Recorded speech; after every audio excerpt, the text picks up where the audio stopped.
Ada satu pertanyaan yang sering muncul ketika kita akan merayakan Hari Raya Paskah. Pertanyaan adalah, bagaimana cara menentukan Hari Raya Paskah? Apakah Rabu Abu dulu, ataukah kita menentukan Paskah dulu? Kalau dalam tradisi keagamaan, ada 3 Paskah. Yang pertama adalah Paskah Yahudi. Kita tahu, dalam kitab suci ada Paskah Yahudi. Dan itu dirayakan setiap tanggal 15 Nisan. Itu pakai penanggalan Ibrani. Jadi kalau yang menggunakan sola scriptura, kalau menurut saya ya menggunakan dicocok 15 Nisan sih memang. Kita mengikuti apa yang ada dalam kitab suci, dan itu dirayakan oleh orang Yahudi sampai sekarang. Mereka merayakan Paskah itu 15 Nisan. Yang kedua adalah Paskah Ortodok. Paskah Ortodok ini menarik. Mereka memulainya adalah dimulai pada hari Senin bersih. Itu kalau Ortodok. Mereka Ortodok tidak memulai dari Rabu Abu, tapi mulai dari Senin bersih. Kemudian mereka punya tradisi sendiri, dan mereka menentukan hari raya Paskahnya kapan. Mereka punya cara sendiri. Dan yang ketiga yang kita rayakan sekarang ini dan umum adalah Paskah menggunakan tradisi Gereja Katolik Roma.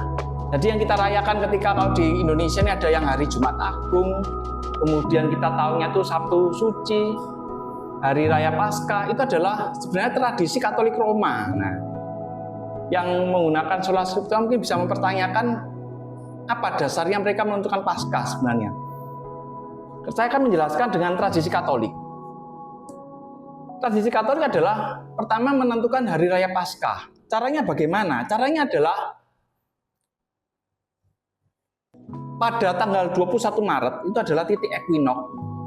Dan ini tradisinya dimulai kapan? Setelah Konsili Nikea tahun 325. Gereja menentukan bahwa bagaimana cara kita menentukan hari Paskah adalah dengan setelah tanggal 21 Maret. 21 Maret adalah titik equinox di mana matahari itu bergerak dari selatan ke utara.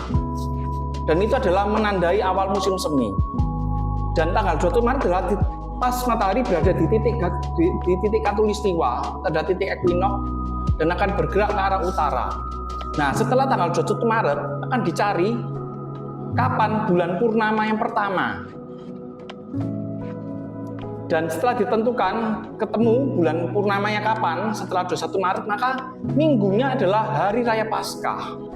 Ini adalah tradisi dari Gereja Katolik Roma sebenarnya. Kemudian, itu ditentukan tahun ini 2026 adalah purnama pertama setelah 21 Maret adalah tanggal 2 April.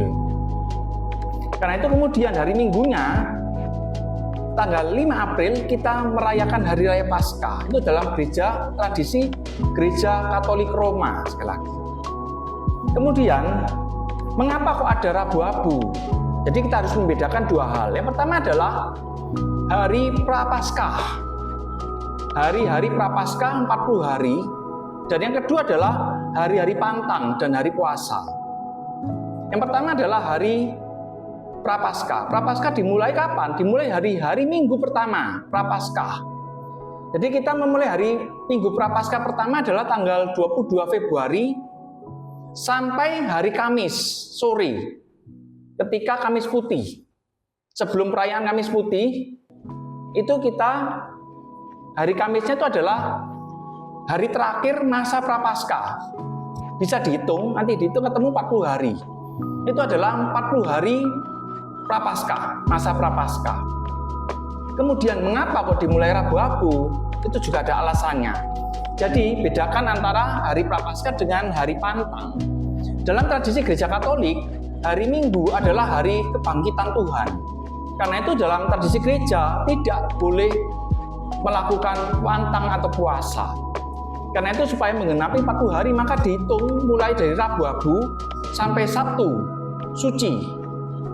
Dengan dikurangi hari Minggu Prapaskah maka akan ketemu 40 hari. Itu adalah hari pantang. Karena itulah dalam tradisi Gereja Katolik memulai masa Prapaskah adalah hari Rabu Abu. Kita hari Prapaskah adalah hari Minggu Prapaskah pertama sampai hari Kamis sore sebelum Kamis Putih.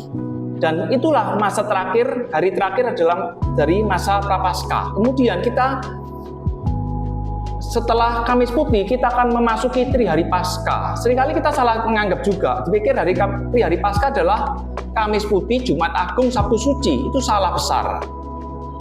Yang betul adalah hari Jumat, Sabtu, dan Minggu.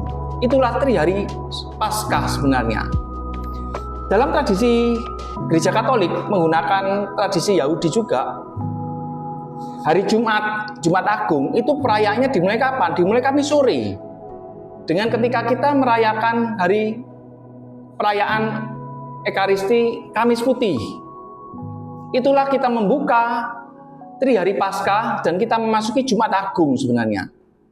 Jadi Kamis Putih itu bukan hari yang terpisah, tapi itu adalah memulai hari Jumat Agung. Karena Trihari Paskah sendiri adalah Jumat, Sabtu, dan Minggu. Jadi ketika kita Gereja Katolik merayakan Kamis Putih, itu kita membuka perayaan sengsara Tuhan, membuka perayaan Jumat Agung. Karena itulah dalam rangkaian ini ada hubungannya dengan misa sebenarnya. Ketika Ekaristi Kamis Putih itu tidak ditutup malamnya. Lalu nutupnya kapan? Kalau tadi kita mengamati Kamis Putih dibuka dengan tanda salib, itu tidak ditutup sama sekali, tapi dilanjutkan dengan perayaan teguran. Lalu kemudian ketika perayaan Jumat Agung juga tidak diawali dengan tanda salib, tidak ditutup dengan tanda salib, tapi dengan keheningan. Kemudian ketika kita memulai hari Sabtu malam Paskah, Vigili, itu kita membuka dengan upacara cahaya, dan kemudian ditutup dengan berkat meriah Paskah. Itulah menutup dari yang tanda salib awal dibuka ketika hari Kamis Putih kemarin. Di Kamis Putih dibuka, tutupnya kapan? Vigili malam Paskah. Karena itu kalau umat bertanya, ini adalah satu rangkaian. Kita harus satu rangkaian merayakan perayaan Trihari Paskah. Karena itulah perayaan Trihari Paskah adalah Jumat, Sabtu, dan Minggu. Kalau kita ditanya misalnya, perayaan mana yang harus kita datangi? Maka jawabannya adalah, pertama adalah Kamis Putih. Kita harus datang sebagai umat Katolik yang baik, yang mencintai Tuhan. Kemudian yang kedua adalah perayaan Jumat Agung. Yang ketiga adalah Sabtu Vigili malam Paskah. Dan yang terakhir dan ini yang penting adalah Hari Raya Paskah. Jadi kalau ditanya mana perayaan yang harus kita datangi? Kamis Putih, Jumat Agung, Vigili malam Paskah, dan Hari Raya Paskah. Disinilah kita merayakan sungguh-sungguh perayaan Trihari Paskah, kebangkitan sengsara, wafat, dan kebangkitan Tuhan Yesus. Mulai dari Kamis Putih, Jumat Agung, saya ulangi, Sabtu, Vigili malam Paskah, dan Hari Raya Paskah. Ini harus kita datangi semuanya. Sebagai bentuk kita mencintai Tuhan dan kita mau sungguh-sungguh bangkit merayakan Paskah Tuhan. Dengan demikian, teman-teman yang terkasih, umat Allah yang terkasih, mari kita hayati dengan sungguh perayaan masa Prapaskah ini, dan nanti ketika kita merayakan Trihari Paskah, datanglah Kamis Putih, Jumat Agung, Sabtu Vigili malam Paskah, dan Hari Raya Paskah. Kita mau merayakan bersama Paskah Tuhan yang adalah sengsara, wafat, dan kebangkitan Kristus. Jadi dengan kata lain apa? Ekaristi yang kita rayakan setiap hari itu juga itu, merayakan itu. Sengsara, wafat, dan kebangkitan Tuhan. Demikian saya mengajak seluruh umat Gereja Katolik di seluruh dunia, secara khusus di Paroki Krian ini, semoga kita sungguh-sungguh bisa menghayati Trihari Paskah ini dengan penuh semangat, penuh sukacita, dan kita juga hidup dalam semangat pertobatan. Tuhan memberkati kita semua.